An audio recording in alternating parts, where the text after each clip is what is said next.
نکاح کے اندر دو فرض ہیں یا شرائط آپ نے کہہ لیں، نکاح کے اندر 3 سنتیں ہیں اور ایک واجب ہے۔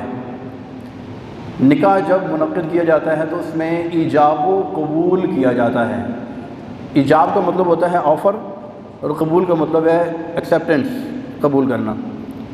یہ ایجاب و قبول کرنا نکاح کے اندر فرض ہے، اس کے بغیر نکاح منعقد نہیں ہوگا۔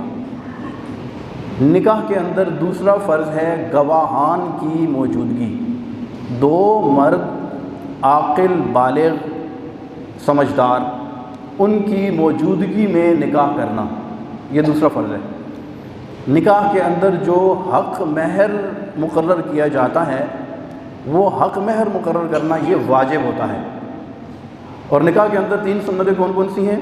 خطبہ پڑھنا، چھوارے تقسیم کرنا، جو آج کل آپ نے دیکھا کہ بدعت کی صورت میں لوگ تقسیم کرتے ہیں، اور آپ نے دیکھا ہوگا کہ اس میں مختلف چیزوں کے ساتھ چھوارے بھی عام طور پر لوگ رکھتے ہیں۔ تو یہ چھوارے کی اصل یہی ہے کہ چھوارے نکاح پر تقسیم کرنا یہ ہمارے نبی پاک صلی اللہ علیہ وسلم کی سنت ہے۔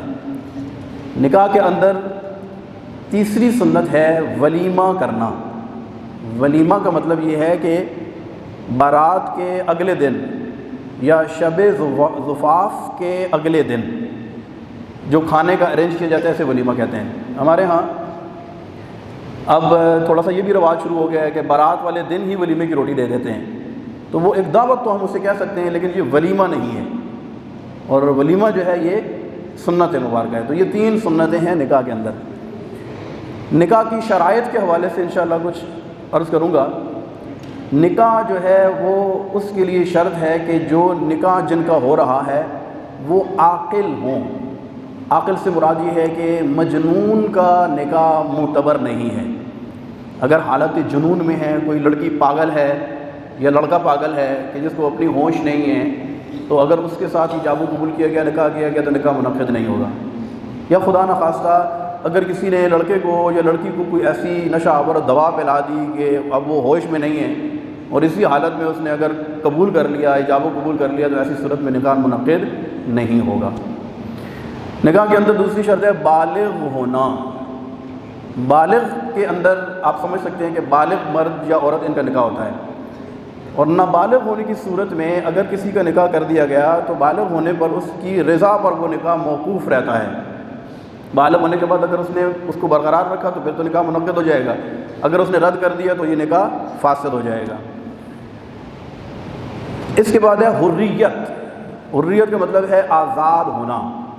اب یہ آج کل کے دور کے مطابق تو قابل بحث اس وجہ سے بھی نہیں ہے کہ اب غلام یا کنیز ان کا دور نہیں ہے، تو اب تقریباً سب آزاد ہی ہیں۔ تو عاقل ہونا، بالغ ہونا اور حریت یعنی آزاد ہونا۔ اس کے علاوہ نکاح کے اندر شرط، جیسا کہ ہم نے عرض کیا کہ گواہان کا موجود ہونا، ٹھیک ہے۔ اس میں ایک اور چیز ضروری ہے کہ نکاح میں دونوں کا یا دونوں میں سے، دونوں کا یا ان میں سے کسی ایک کا وکیل کا ایک مجلس کے اندر ہونا ضروری ہے۔ یہ بات بڑی قابل غور ہے۔ نکاح کی مجلس اگر مختلف ہو جائے تو نکاح منعقد نہیں ہوتا۔ مثال کے طور پر دلہن ادھر ہے اور دولہا باہر کسی ملک کے اندر ہے، تو ہمارے یہاں اس طرح بھی ہوتا ہے کہ آن لائن نکاح کر لیتے ہیں۔ تو یاد رکھیے کہ دولہا دلہن کا ایک مجلس میں ہونا یہ نکاح کی شرائط میں سے ہے۔ اگر دولہا کہیں دور ہے یا دلہن کہیں دور ہے اور آن لائن نکاح کیا جا رہا ہے یا ٹیلی فون کے اوپر نکاح کیا جا رہا ہے تو اس سے نکاح منعقد نہیں ہوتا ہے، جبکہ ڈائریکٹ ایجاب و قبول کیا جا رہا ہو۔ اب ہمارے یہاں نکاح پڑھانے والے کو چونکہ یہ مسائل پتہ نہیں ہوتے بعض اوقات، تو وہ اس طرح کرتے ہیں کہ جیسے انٹرنیٹ کے اوپر ویڈیو کال ہے، دولہا سامنے بیٹھا ہے یا دلہن ہے، تو اب سارے لوگ ادھر بیٹھے ہیں، تو سارا نکاح کا پروسیس کرنے کے بعد ڈائریکٹ اسکرین کے اوپر ایجاب و قبول کر رہے ہوتے ہیں۔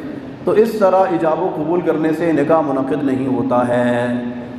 اس کی ایک جائز اور احسن صورت کیا ہے وہ میں عرض کر دیتا ہوں۔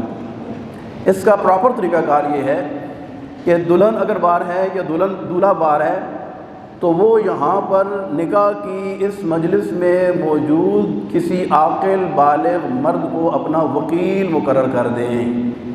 اب یہ وکالت وہ ٹیلی فون کے اوپر یا نیٹ کے اوپر دے سکتے ہیں. جیسے مثال کے طور پر ایک نکاح کی مجلس یہاں پر منعقد ہے، دولہا امریکہ کے اندر ہے، تو دولہا نے یہاں موجود مجلس میں کسی شخص کو، اپنے کسی رشتہ دار کو، یا رشتہ دار نہیں بھی ہے، مسلمان عاقل بالغ ہے، اس کو ٹیلی فون کے اوپر یا نیٹ کے اوپر آن لائن اس نے یہ کہہ دیا کہ میں آپ کو اپنے نکاح کا وکیل مقرر کرتا ہوں، اس نے کہا کہ مجھے قبول ہے. اب اس مجلس کے اندر یہ جو وکیل ہے، اس وکیل کے ساتھ ایجاب و قبول کرنے سے نکاح درست ہو جائے گا. یہ بڑی اہم بات ہے، اس کو ذہن میں رکھنا چاہیے. اس طرح کے کیسز آتے ہیں، لوگ کہتے ہیں کہ آن لائن ہیں، سامنے بیٹھے ہوئے ہیں، تو سامنے بیٹھے ہوئے کا اعتبار نہیں ہے. اگر یہاں کسی کو وکیل مقرر کر دیا، اس وکیل کے ساتھ ایجاب و قبول کریں گے تو نکاح منعقد ہو جائے گا. اس میں یوں بھی ہو سکتا ہے کہ دلہن کی طرف سے بھی وکیل ہو اور دولہا کی طرف سے بھی وکیل ہو، یہ وکیل آپس میں ایجاب و قبول کریں تو بھی ان کے موکل یعنی موکل اور موکلہ کا نکاح منعقد ہو جاتا ہے. تو یہ ایک اہم بات ہے، اس کو بھی ہمیں ذہن میں رکھنا چاہیے.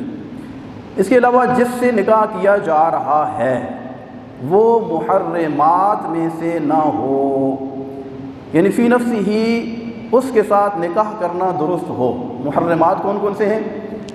والدہ، بیٹی، اسی طرح والدہ کے جو آگے اصول و فروع جتنے بھی ہیں، اصول اور اولاد، یہ جتنی بھی بچیاں یا اس کی والدہ یا والدہ کی والدہ، اسی طرح اس کی دادی، پردادی، اسی طرح بیٹی، نواسی، پوتی، پڑ پوتی، ان سے نکاح جائز نہیں ہے. یہ جو عام فہم بات ہے ہم اس کو سمجھ بھی سکتے ہیں. اس میں غور طلب بات یہ ہے کہ جمع بین الاختین بھی جائز نہیں ہے، یعنی ایک وقت میں دو بہنوں کا ایک نکاح میں جمع کرنا یہ بھی جائز نہیں ہے. کیونکہ یہاں پر ہم ان چیزوں کو فوکس کر رہے ہیں کہ جو نکاح کے ہونے یا نہ ہونے پر مبنی ہے. ٹھیک ہے، تو اس کی مثال اب یوں لیں کہ اگر ایک شخص نے کسی سے نکاح کیا ہوا ہے، ٹھیک ہے، اب وہ نکاح برقرار ہے، ٹھیک ہے، تو ایسی صورت میں اس کی بہن سے اگر اس نے نکاح کیا تو یہ نکاح سرے سے منعقد ہی نہیں ہوگا. ہمارے پاس ایک کیس آیا بڑا، وہ یوں سمجھ لیں کہ وہ ان کے دادا پردادا کا یہ کیس تھا کہ انہوں نے اس طرح بین الاختین، جمع بین الاختین کر رکھا تھا. اچھا، یہ جمع بین الاختین جو ہے اس کی میں تھوڑی سی آگے تفصیل بھی آپ کو بتاتا ہوں. ضروری نہیں ہے کہ یہ ایک وقت میں جمع کی جانے والی دو بہنیں سگی بہنیں ہوں، یہ بھی ضروری نہیں ہے. بلکہ حدیث پاک میں نبی پاک علیہ الصلوۃ والسلام نے ارشاد فرمایا کہ پھوپھی اور بھتیجی کو بھی ایک نکاح میں جمع نہیں کیا جا سکتا. اور اس کا ایک اصول جو علماء نے، فقہاء نے ایک مرتب کیا جو احادیث کی روشنی میں، وہ میں عرض کرتا ہوں کہ ہر وہ دو